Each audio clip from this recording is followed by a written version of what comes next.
Hi, my name is Melissa and I'm going to be presenting to you the effects of executive function skills, learning disabilities, and traumatic backgrounds from students who come from poverty.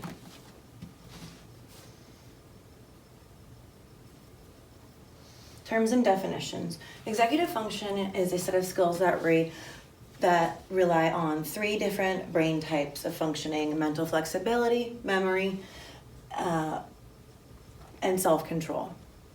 Grit and resilience is an adaptive response to a serious hardship.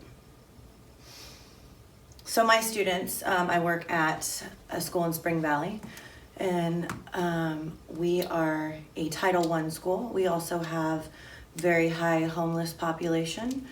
70-ish% of our students have free and reduced lunch. And all of my students have come from poverty and traumatic backgrounds. They all have some kind of trauma that they can understand and relate to. They've been through a lot of things together. You know, all of them have been to multiple schools, 3, 4, or 5 schools.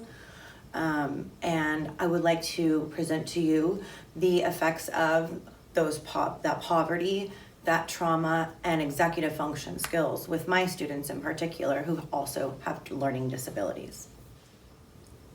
When we measure students' grit, we know that IQ is not the only predictor of student success. Grit is also a huge factor.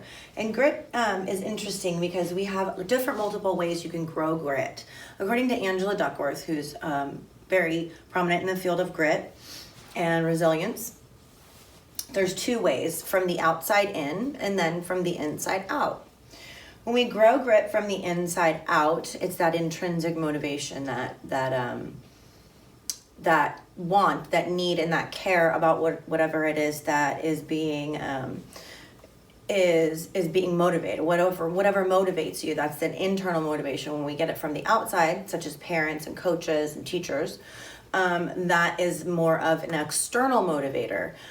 We know that when students have internal motivation, they are much more likely to have that grit, have that resilience. There has to be some element of that child that really wants to do good, that wants to succeed, whether or not it's difficult.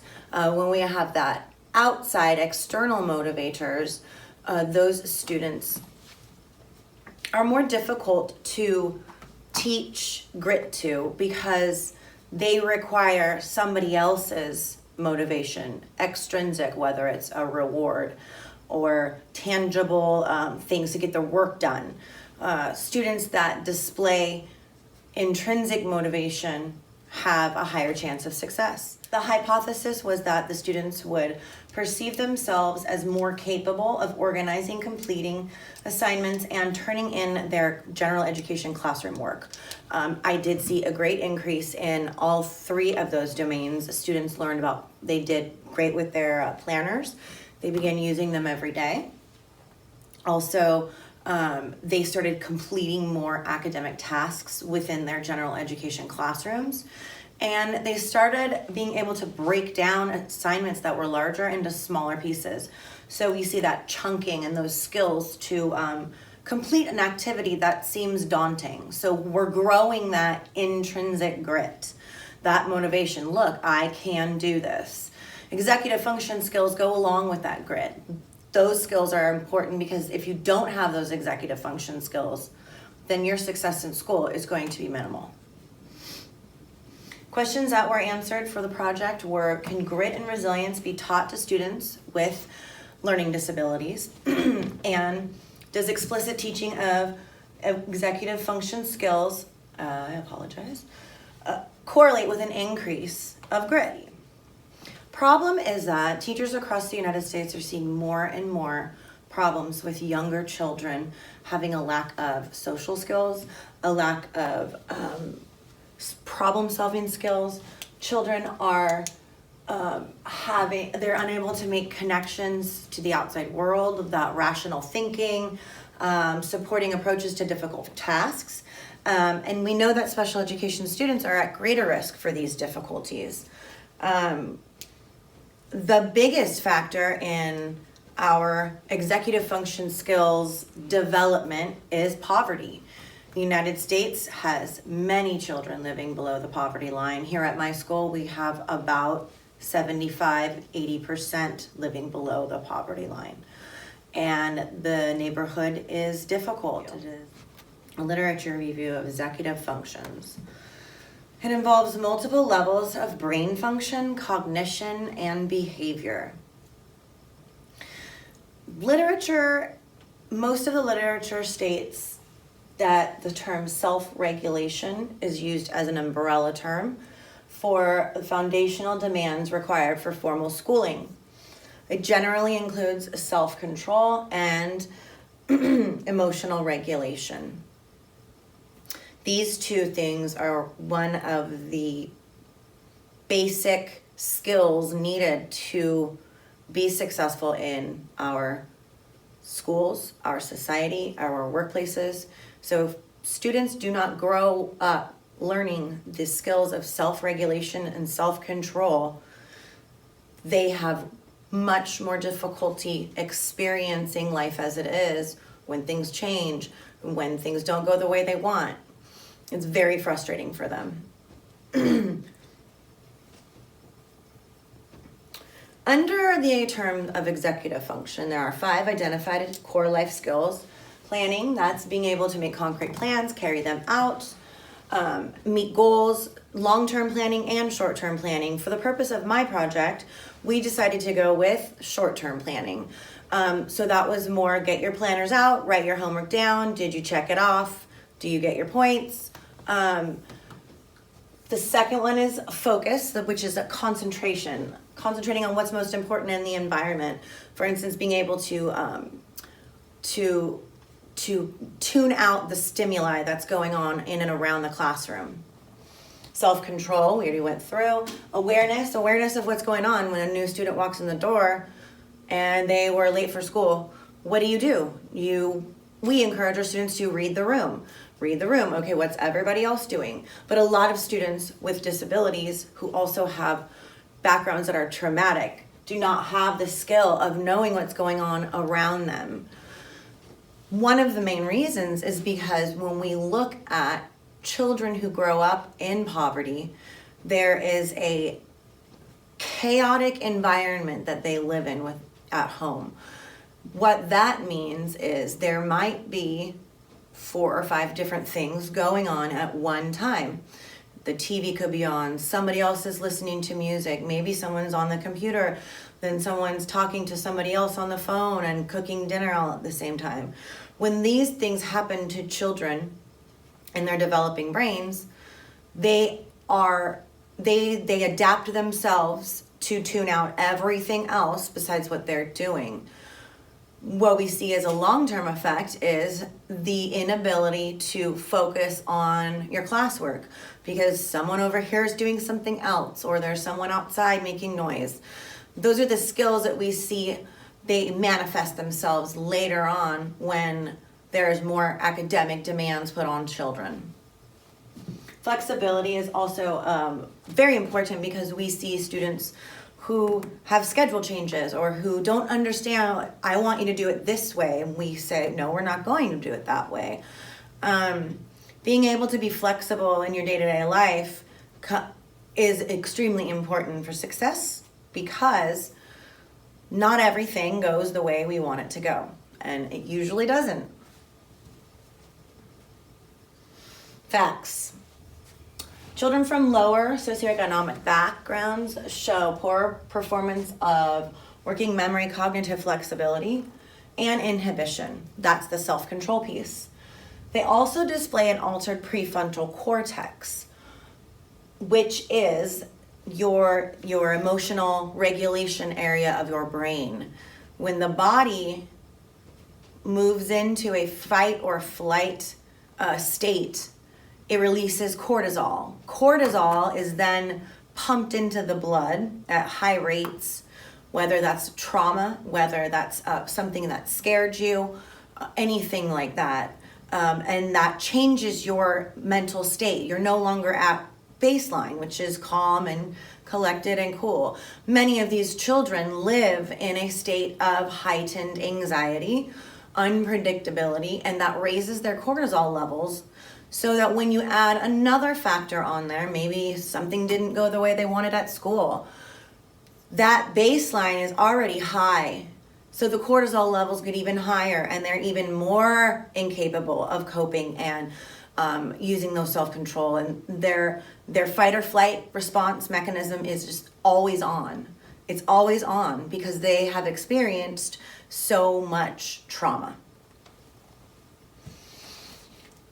We know that highly stressful environments and increase in cortisol does inhibit the development of many of the executive function skills. Your body cannot think clearly and plan ahead when it's in fight or flight mode. Your body cannot plan and chunk out a long assignment when your body is in fight or flight mode. It's just not capable. Our brains are not capable of doing both of these things at the same time. We also know that these factors influence children from prenatal development to late mid-childhood, 6, 7, 8 years old. As that brain is developing, these wires are not mapping out the right way. They're mapping. They're going in the wrong directions. Luckily, we have children who are very resilient, but being resilient also comes with other supports as well.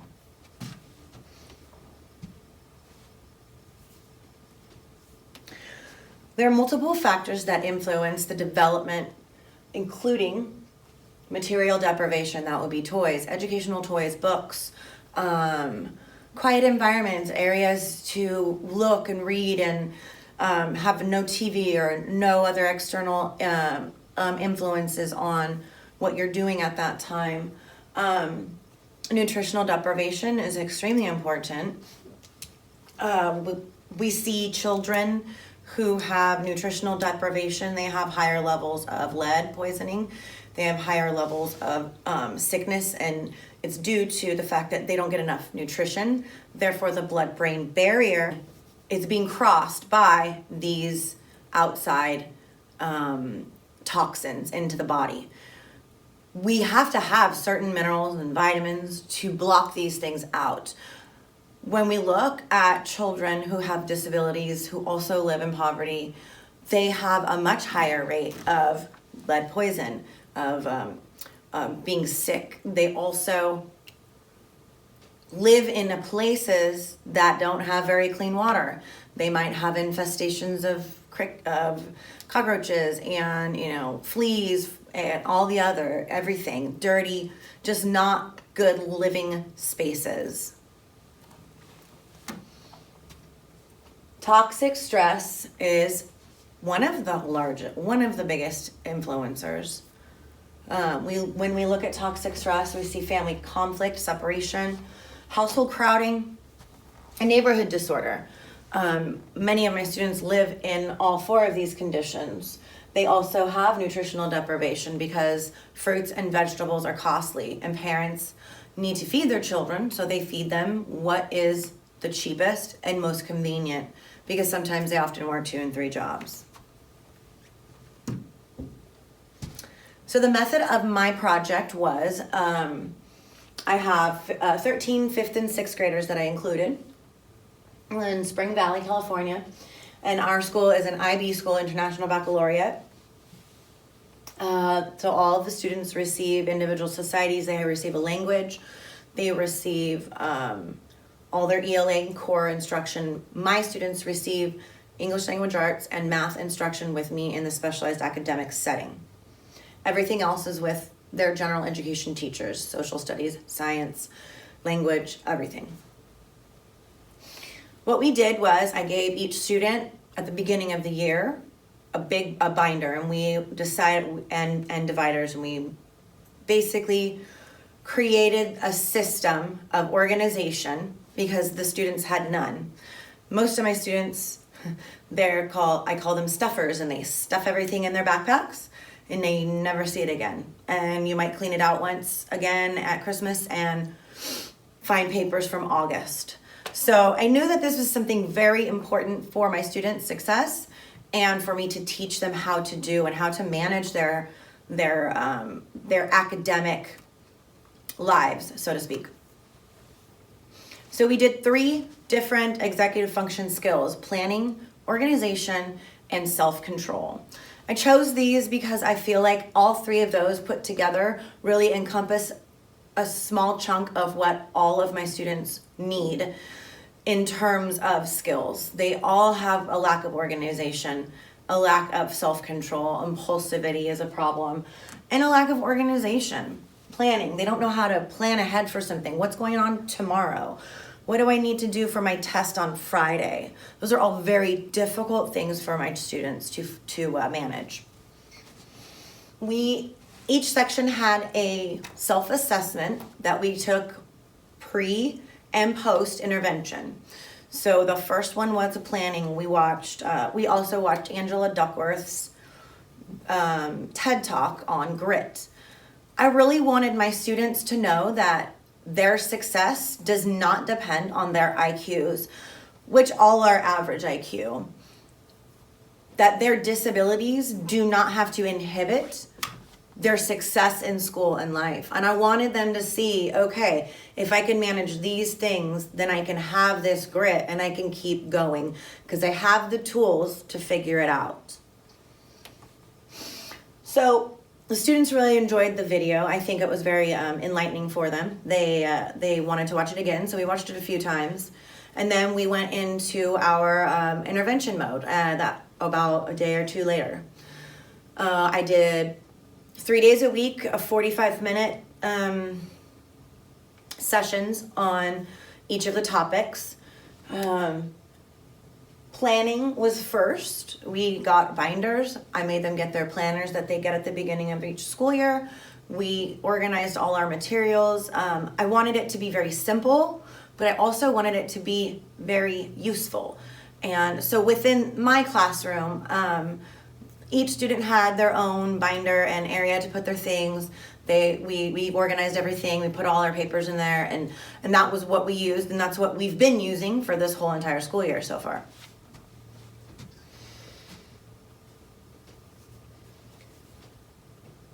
Throughout the intervention, students really blossomed. It was really neat to see. For instance, planning, we had almost no students that used their planner, and by the end of the intervention, almost every student was using their planner on a regular basis. Organization, students were turning in more classwork. They were getting more classwork completed in class in the allotted time. They were able to take assignments and make them smaller for themselves. They really took to this and really worked hard on these skills. So after intervention, the results of the pre and the post assessments that the children gave themselves, and the grit assessment, which was from Angela Duckworth's website, they also took that for themselves. It's a self-assessment for children. Also, to measure their impulsivity and self-control, the students took a domain-specific inventory of self-control, also from Angela Duckworth's website, and it measures their ability to have self-control on the Likert scales. So they go through a series of questions and answer those questions. What was great about that is there's also a teacher portion. So I was able to really kind of go through and do my scales for each child and then compare the two. And it was surprising because they were actually very, very similar. There wasn't too many differences. So results and conclusions. As a whole, my students showed an increase of their own perceived grit. From the beginning, when we took the pre-assessment to the post-assessment, we saw not a huge increase, but enough to feel hopeful that, you know what, we're going to keep doing this. And if we keep doing this, then it's going to get bigger and bigger, and that is going to feel better and better, and those kids are going to experience success more and more often, thus creating that intrinsic motivation. They all increased their level of confidence. What I noticed as a teacher is that some of my students really struggle with is that just a confidence. I don't know how to read, so, well, yes, everyone in here knows how to read, maybe some better than others. So really listening to those, the kids talk about themselves, it was more encouraging. No, let's try it this way. They were more open to correction and more open to support as well. One student who this was kind of creative for, he has autism. He has high functioning autism, and he has a very difficult time keeping his materials organized. So I thought this would be really a great project for him.